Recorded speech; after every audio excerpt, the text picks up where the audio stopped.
الحمد لله وكفى والصلاة والسلام على سيد الرسل وخاتم الأنبياء ونحن على ذلك لمن الشاهدين والشاكرين والحمد لله رب العالمين. أما بعد فأعوذ بالله من الشيطان الرجيم. بسم الله الرحمن الرحيم.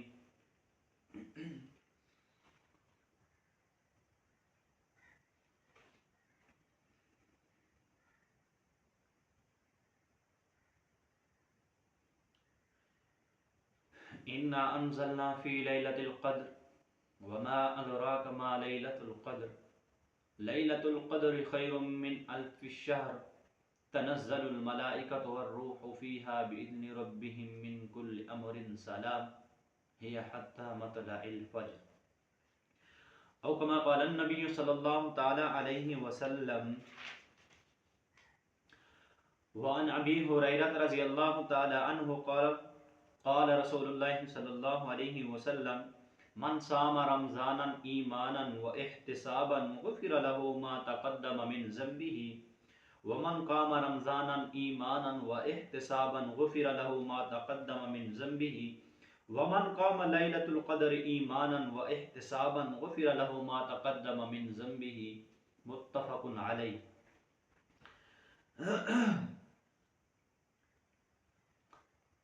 آپ صلی اللہ تعالی علیہ وسلم کا معمول ہوا کرتا تھا کہ جب آپ صلی اللہ تعالی علیہ وسلم رجب کا چاند دیکھتے، پھر شعبان کا چاند دیکھتے، پھر رمضان کا چاند دیکھتے، تو آپ صلی اللہ تعالی علیہ وسلم رمضان کا استقبال رجب سے کرنا شروع ہو جاتے.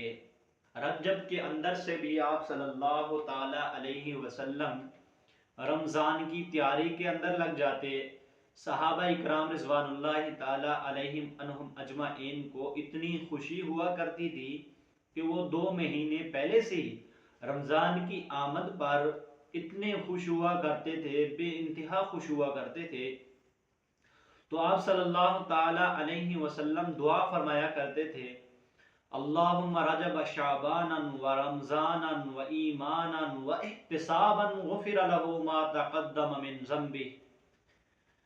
آپ صلی اللہ تبارک و تعالی علیہ وسلم دعا فرماتے تھے، یا بارک و تعالی جس طرح تو نے ہم کو رجب کا چاند دکھایا، اللہم رجب شعبانا و رمضانا و ایمانا و احتسابا غفر له ما تقدم من ذنبه. اللہ تبارک و تعالیٰ کی دربار عالیہ کے اندر آپ صلی اللہ علیہ وسلم یہ دعا فرماتے تھے کہ اے اللہ جس طرح تو نے ہم کو رجب میں پہنچایا، رجب سے پھر شعبان میں پہنچا، شعبان سے پھر ہمیں رمضان عطا فرما. رمضان کے اندر بھی صحابہ اکرام کو پتہ تھا، معلوم تھا، آپ صلی اللہ علیہ وسلم نے فرما دیا، بتا دیا کہ رمضان کے اندر ہر قسم کا، ہر طرح کا توبہ بھی قبول ہوتی ہے، ہر طرح کا گناہ بھی معاف ہوتا ہے. تو لہٰذا یہ ایسے سیل کا مہینہ ہے، اس کے اندر سیل جاری ہے، سیل لگی ہوئی ہے. جس نے اللہ کو لوٹنا ہے لوٹ لو، منا لو، اللہ کو راضی کر لو. تو ابھی رمضان بالکل قریب آنے والا ہے. تو اسی مسلک پہ رمضان کے موقع کے اوپر کہ رمضان کے ایام بالکل قریب آ چکے ہیں، تو آپ لوگوں کے سامنے میں ایک احادیث پیش کرنے لگا ہوں جس کے راوی حضرت ابی ہریرہ رضی اللہ تعالیٰ عنہ ہیں، جن کا نام حضرت عبد الرحمن تھا. آپ صلی اللہ تبارک و تعالی علیہ وسلم نے ان کا نام رکھا ابو ہریرہ. ابو ہریرہ کا معنی ہوتا ہے بلیوں والے یا بلیوں کے باپ.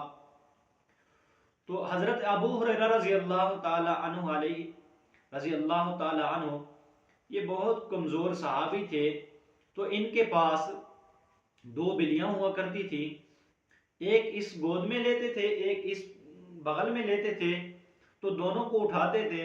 تو آپ صلی اللہ تبارک و تعالی علیہ کی خدمت اقدس کے اندر حاضری ہوتی تھی. تو آپ صلی اللہ علیہ وسلم جیسے حضرت ابو ہریرہ کو دیکھتے تو ایسے ہی آپ صلی اللہ علیہ وسلم نے ان کا نام بھی رکھ دیا ابو ہریرہ یا ابا ہریرہ یا ابی ہریرہ، کہ بلیوں والے یا بلیوں کے باپ. اے ابو ہریرہ میں نے تو تمہارا نام رکھ دیا. کتنی خوش نصیبی ہے اس صحابی کے لیے جس کا نام حضور نے رکھا ہو. پھر وہ روایت کرتے ہیں حضرت ابو ہریرہ رضی اللہ تعالی عنہ جب اسلام لے آئے، اسلام کو قبول کیا، تو حضرت ابو ہریرہ رضی اللہ تعالی عنہ کی والدہ ماجدہ ابھی اسلام نہیں لائی تھی، تو ان کو اسلام چھوڑنے پہ مجبور کیا۔ تو جب حضرت ابو ہریرہ نے اسلام چھوڑنے سے انکار کر دیا تو ان کی ماں نے، حضرت ابو ہریرہ کی والدہ محترمہ نے ان کو اپنے گھر سے باہر نکال دیا اور چیلنج کر دیا کہ اگر تم اسلام کو نہیں چھوڑتے، اگر اسلام کو چھوڑ دو تو میرے گھر میں آ جانا، داخل ہو جانا، تمہارا اپنا گھر ہے، اگر تم اسلام کو نہیں چھوڑتے تو اس گھر کے اندر داخل نہ ہونا۔ تو حضرت ابو ہریرہ رضی اللہ تعالی عنہ آپ صلی اللہ علیہ وسلم کی خدمت اقدس کے اندر حاضر ہوئے اور فرمانے لگے یا رسول اللہ میں بڑا پریشان ہوں۔ آپ نے فرمایا ابو ہریرہ بتاؤ کیا بات ہے، کیوں پریشان ہو، مسئلہ کیا ہے؟ تو حضرت ابو ہریرہ رضی اللہ تعالیٰ عنہ نے فرمایا یا رسول اللہ مجھے تو میری والدہ محترمہ نے گھر سے نکال دیا، وہ فرماتی ہیں یا تم اسلام چھوڑو یا پھر میرے گھر میں داخل نہ رہنا، جاؤ اسی اپنے محبوب کے پاس رہو، اپنے عاشق کے پاس رہو، جس کے تم عاشق ہو اسی کے پاس جاؤ، تو میرے گھر میں داخل نہ ہونا۔ تو آپ صلی اللہ علیہ وسلم نے فرمایا ابو ہریرہ بتاؤ پھر میں کیا کر سکتا ہوں آپ کے لیے؟ تو حضرت ابو ہریرہ نے فرمایا یا رسول اللہ آپ اللہ تبارک و تعالیٰ کی دعا دربار عالیہ کے اندر میری والدہ محترمہ کے لیے دعا فرمائیں۔ تو یہ وہ ابو ہریرہ ہیں جن کی فضیلت بیان کرنے لگا ہوں۔ آپ صلی اللہ تعالی علیہ وسلم نے ہاتھ اٹھائے، اللہم اہد ابا ہریرہ، اللہم اہد ابا ہریرہ، اللہم اہد ابا ہریرہ۔ حضرت ابو ہریرہ رضی اللہ تعالی عنہ خوشی خوشی سے دوڑنے لگے۔ آپ صلی اللہ تعالی علیہ وسلم ابھی دعا فرما رہے ہیں، حضرت ابو ہریرہ اپنی گھر کی طرف دوڑے، خوشی انتہا سے بے خوش ہو گئے، اپنے گھر کی چوکھٹ پہ پہنچے، اپنے دروازے پہ پہنچے۔ حضرت ابو ہریرہ رضی اللہ تعالی عنہ فرماتے ہیں مجھے معلوم تھا جب آپ صلی اللہ تعالی علیہ وسلم کے ہاتھ اقدس مبارک اٹھے تو اللہ آپ کے ہاتھوں کو کبھی خالی نہیں لوٹا سکتا، اللہ آپ کے ہاتھوں کو کبھی خالی رد نہیں کر سکتا۔ میں اس لیے خوش ہوں، مجھے معلوم ہو چکا تھا، مجھے علم تھا، میرا یقین تھا کہ آج میرا کام تو بن گیا، آج میری ماں تو اسلام کے اندر داخل ہو گئی۔ جیسے ہی آپ صلی اللہ علیہ وسلم نے پہلی مرتبہ یہ کلمات ارشاد فرمائے، اللہم اہد ابا ہریرہ، اے اللہ ابو ہریرہ کی والدہ کو اسلام سے نواز دے، ان کو ہدایت یافتہ بنا۔ حضرت ابو ہریرہ فرماتے ہیں مجھے یقین ہو گیا کہ میری ماں کو ہدایت مل گئی ہے۔ حضرت ابو ہریرہ رضی اللہ تعالی عنہم اپنی والدہ کے دروازے پہ پہنچے، دستک دی، فرمایا بیٹا ابھی نہ آنا، میرے پاس ایک چادر ہے، ابھی میں غسل کرنے لگی ہوں، جب میں غسل کروں پھر تم میرے گھر میں داخل ہونا۔ حضرت ابو ہریرہ رضی اللہ تعالی عنہ کی والدہ محترمہ نے غسل فرمایا، غسل فرمانے کے بعد بیٹے کو اجازت دی اپنے گھر میں بلانے کی، بیٹا گھر میں تشریف لایا۔ حضرت ابو ہریرہ کی والدہ فرمانے لگی مجھے بھی اپنے اسی یار کے پاس لے جاؤ، میرا بھی دل چاہتا ہے کہ آپ کا جو محبوب ہے وہ سچا ہے، وہ حقی ہے، وہ حقیقت ہے، آپ کا نبی حقیقت والا ہے، آپ کا نبی بشارت والا ہے، اللہ نے مجھے بھی ہدایت سے نواز دیا، لہذا مجھے اس دربار کے اندر لے چلو جس کے اندر میں کلمہ پڑھ لوں۔ تو حضرت ابو ہریرہ رضی اللہ تعالی عنہ اپنی والدہ محترمہ کو لے کر حضور اقدس صلی اللہ تبارک و تعالی علیہ وسلم کی حاضری میں آ گئے۔ فرمانے لگے یا رسول اللہ یہ میری والدہ ہے، یہ اسلام لا چکی ہے، آپ ان کو کلمہ پڑھا دیجئے۔ تو آپ صلی اللہ تعالی علیہ وسلم نے حضرت ابو ہریرہ کی والدہ کو کلمہ پڑھایا۔ یہ وہ خوش نصیب صحابی ہیں جو کم و بیش 4374 احادیث کی راوی ہیں، نقل کرنے والے ہیں۔ حضرت ابو ہریرہ رضی اللہ تعالی عنہ سے رمضان کے موقع پر ایک حدیث وارد ہوئی ہے جس کے راوی حضرت ابو ہریرہ ہیں۔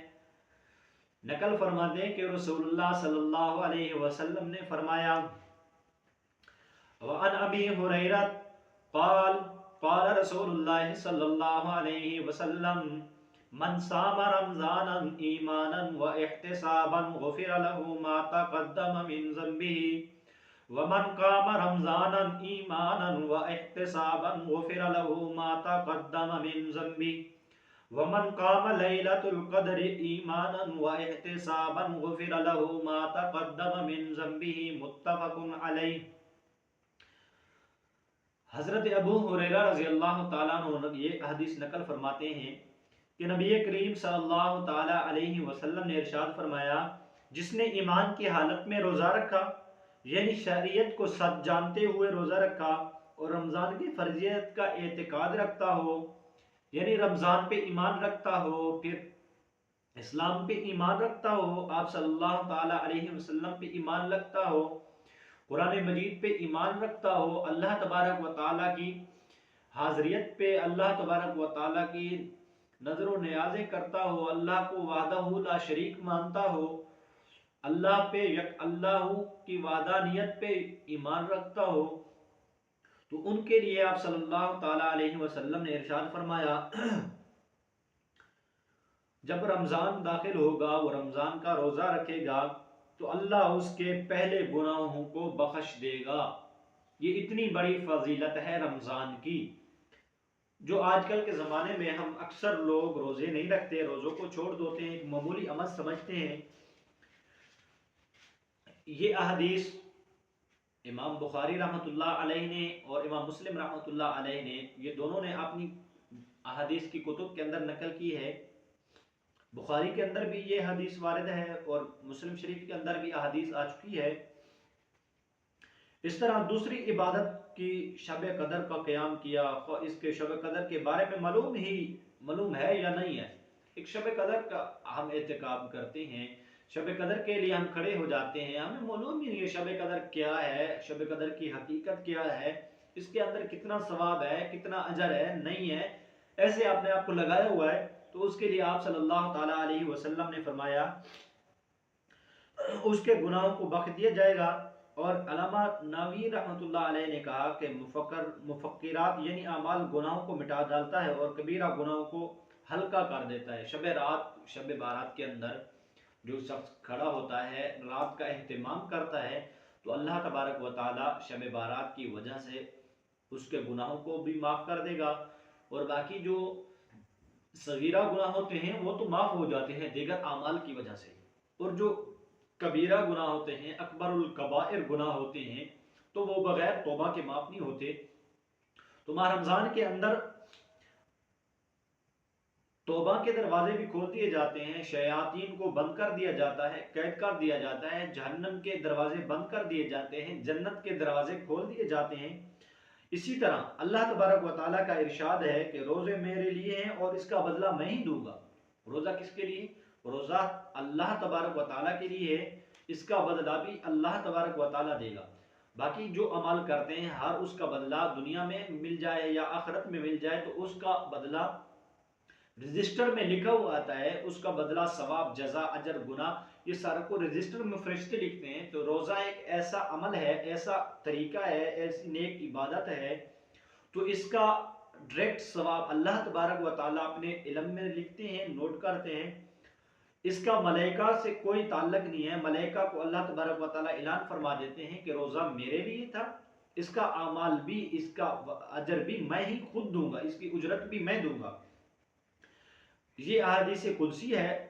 آپ صلی اللہ تعالیٰ علیہ وسلم ارشاد فرماتے ہیں وَأَنْهُ قَالَ قال رسول اللہ صلی اللہ علیہ وسلم کل اعمال بنی آدم یضاعف الحسنة بعشر امثالها الى 700 ضعف قال اللہ تعالی الا الصوم فانه لي وانا اجزي به يدعو شهوة وطعامه من اجل للصائم فرحتان فرحة عنده عند فطره وفرحة عند لقاء ربه ولخوف في الصائم اطيب عند الله من الريح المسك والصيام جنة واذا كان صوم يوم صوم احد فلا يرفع ولا يسخب فإن سبه احد او قتله فليقل اني امرأة صائم متفق علیہ۔ یہ احادیث بھی حضرت ابو ہریرہ رضی اللہ تعالیٰ عنہ نقل فرماتے ہیں کہ اللہ کے محبوب پیغمبر نے یہ ارشاد فرمایا کہ اللہ تبارک و تعالیٰ یہ فرما رہے ہیں۔ حضرت ابو ہریرہ رضی اللہ تعالیٰ عنہ سے روایت ہے آپ صلی اللہ تعالیٰ علیہ وسلم نے ارشاد فرمایا کہ آدم کے ہر عمل کا ثواب 1 سے 7 گنا زیادہ دیا جاتا ہے، 1 سے 700 کے گنا تک زیادہ کیا جاتا ہے۔ اللہ تعالیٰ نے ارشاد فرمایا کہ مگر روزہ میرے لیے ہے اور میں ہی اس کی جزا دوں گا، یعنی اس کو جزاؤں کو میں ہی جانتا ہوں اور میں ہی دوں گا، اس کو اپنے غیر سپرد نہیں کروں گا۔ یعنی اللہ تبارک و تعالیٰ اعلان فرما رہے ہیں کہ روزہ میرے لیے ہے، اس کا اجر بھی میں دوں گا، میرے علاوہ اس کا اجر کوئی مقرر کر ہی نہیں سکتا، متعین کر ہی نہیں سکتا۔ جو انسان میرے لیے بھوکا رہے، میرے لیے پیاسا رہے، میرے لیے اپنی خواہشات کو مار ڈالے، اللہ کے لیے روزہ رکھے، پھر اللہ فرماتے ہیں اس کا بدل، حق تو یہی بنتا ہے نا کہ اللہ ہی دے۔ اللہ فرما رہا ہے گھبرانا نہیں ہے، اس کا بدل بھی میں دوں گا، اس کا اجر بھی میں دوں گا، اس کی اجرت بھی میں دوں گا، بلکہ میں ہر ایک عمل کے بدلے 700 گنا زیادہ دیتا ہوں۔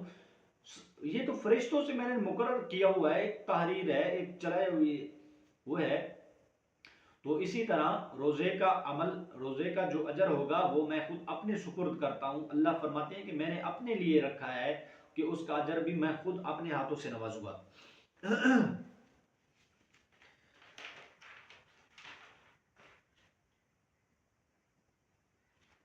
روزے دار کے لیے جنت کے اندر ایک خاص دروازہ ہوگا۔ جو شخص ہر ایام کے مطلب پورے رمضان المبارک کے مہینے کے روزے رکھتا ہے، دیکھر اگر کوئی بیماری لاحق نہ ہو جائے یا اگر کوئی اور عذر پیش ہو جائے یا معذوری ہو جائے یا کوئی ایسی بیماری لاحق ہو جائے جس کی وجہ سے ڈاکٹر ان کو بتا دیں کہ یہ روزہ نہ رکھے، تو ان کے لیے یہ حکم ہوتا ہے یا تو وہ اس کی استطاعت رکھتے ہوں، اگر اس کی طاقت رکھتے ہیں کہ وہ بعد میں روزے کی قضا کر لے تو قضا کر لے۔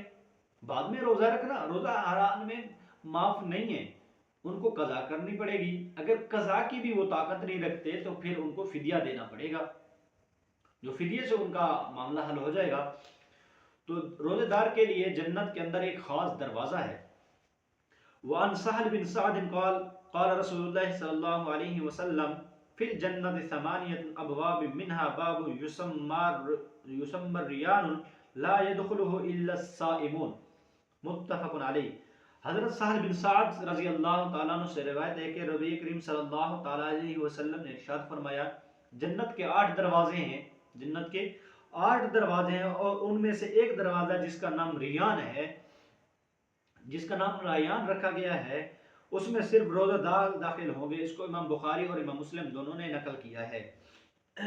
اس حدیث پاک میں یہ بتایا گیا کہ جنت کے 8 دروازے، کوئی نمازی کا دروازہ یا تو نمازی کو اس دروازے سے بلایا جائے گا، اور کوئی زکوٰۃ دینے والے کا دروازہ ہے، زکوٰۃ دینے والے کو ایک زکوٰۃ والے دروازے سے بلایا جائے گا۔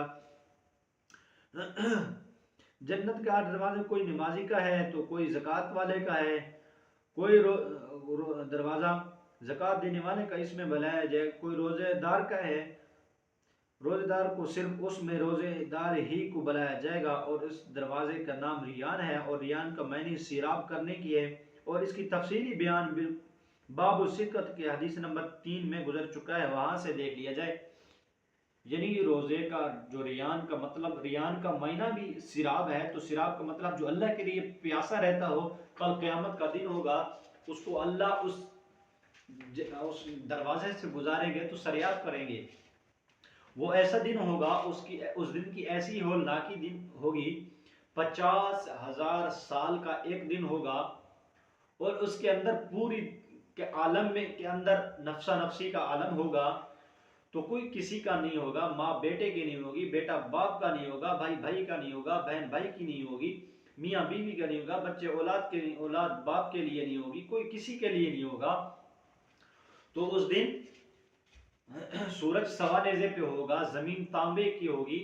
سورج کا ابھی جو نکلتا ہے سورج تو اللہ تبارک و تعالیٰ نے اپنی قدرت اقدس کے مبارک کے اندر، اس قدرت کی کاملہ کے طریقے کے اندر سورج کے اوپر اللہ نے پردے ڈال دیے۔ یہ سورج تو ایک سوئی کے دکھ کے برابر نکالتا ہے، پردہ کو ہٹاتے ہیں تو پوری دنیا تپش سے جل اٹھتی ہے۔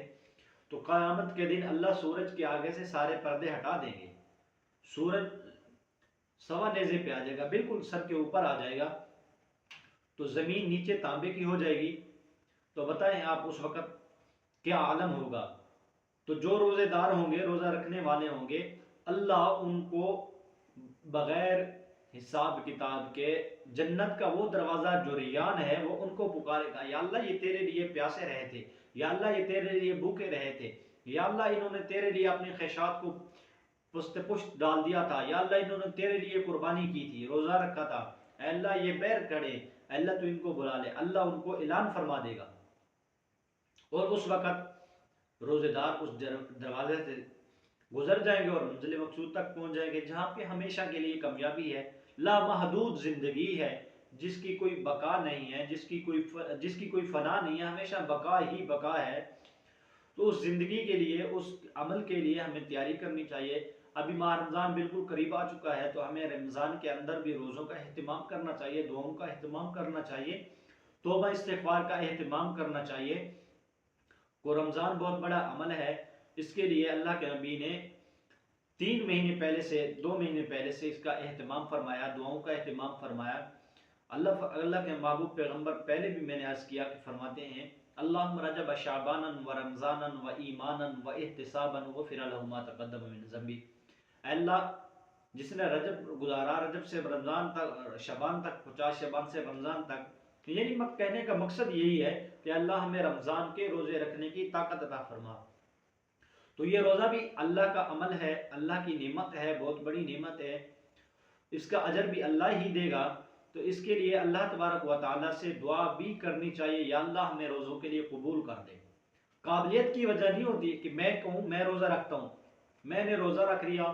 احادیث کی دیگر کتب کے اندر بھی یہ بات، احادیث موجود ہیں، یہ باتیں بھی آئی ہیں کہ آپ صلی اللہ علیہ وسلم نے فرمایا جو شخص روزہ رکھے، وہ اس کو روزہ رکھنے کے علاوہ کچھ نہیں ملتا، بھوکا رہنے کے علاوہ کچھ نہیں ملتا، پیاسا رہنے کے علاوہ کچھ نہیں ملتا، یعنی اس شخص کے لیے کوئی اجر نہیں ہے۔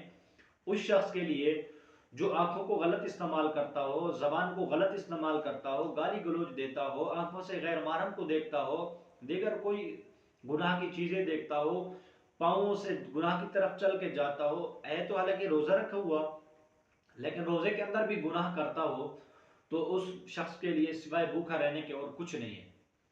تو اللہ تبارک و تعالیٰ سے دعا کرنی چاہیے کہ رمضان کا ایام بالکل قریب ہیں، تو اس کے اندر ہمیں بھرپور دعائیں کرنی چاہیے، توبہ استغفار کرنا چاہیے، اللہ کو منانا چاہیے، اللہ کو راضی کرنا چاہیے، اور جس کے لیے جو اللہ راضی ہو گیا جس بندے پر، اس کا تو دنیا میں بھی وہ کامیاب ہو گیا، آخرت میں بھی کامیاب ہو گیا۔ وما علینا الا البلاغ المبین۔